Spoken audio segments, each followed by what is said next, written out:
and honor.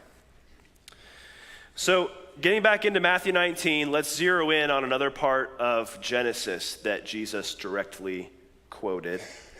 Matthew 19:5, and Jesus said, "For this reason a man shall leave his father and mother and be joined to his wife, and the two shall become one flesh."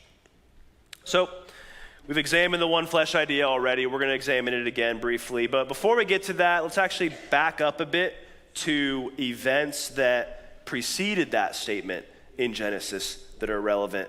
Let's look at Genesis 2:18. Then the Lord God said, "It is not good that the man should be alone. I will make him a helper as his partner." So we talked about in a previous message that everything God created up until this point had a corresponding agent: moon, sun, light, dark, water, land. Now, God notices man does not have a corresponding agent. And so God makes woman, God makes Eve.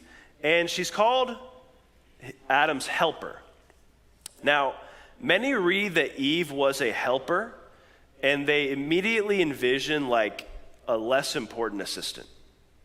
You know, like the man is doing the real job, and the woman is simply assisting him in the ways he needs help. I've heard it said before, the man is hammering the nails, and his helper is holding the box of nails.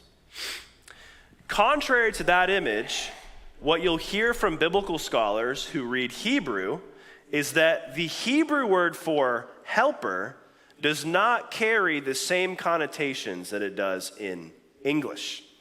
In English, we think of a helper as someone who's subservient. The Hebrews, on the other hand, thought of a helper more like a rescuer.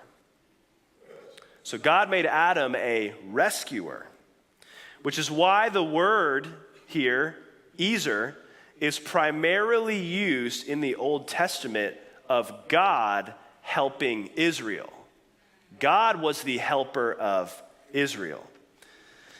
If you've ever been to a wedding that Van has officiated, you've heard that statement before. But yeah, this is the word helper. It has a different connotation in Hebrew than it does in English. It's not someone who's a subservient assistant. It is a rescuer. It is, and it's more often used of God helping Israel than anything else.